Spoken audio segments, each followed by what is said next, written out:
Ito na yung totally finished ng floor na to. Yan, itong kulay na yan is bardo.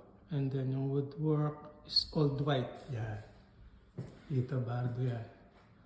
Tapos wallpaper. Yan. And then yung ilalim naman na yan na green is Beverly.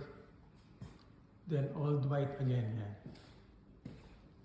Yan then old white pati sa bintana. Then wall. At ito naman and wallpaper yan.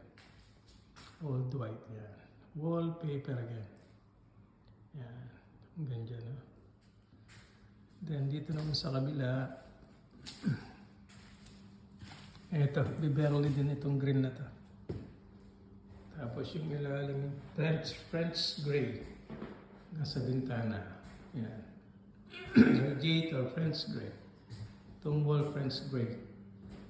Yung skirting is Beverly. Yan, napaganda ng combination. Yan, may idea kayo kung ano yung maganda sa bahay. Ayan. So, ito, totally finished na tong floor na to. And then, mag-move naman kami dun sa pinaka-top floor niya. Dito. Yan. Yan, paano dyan? Paakyat. I-prepare na namin ito. Paakyat dyan. Yan. But for now, hanggang dito lang muna. Thank you very much for watching.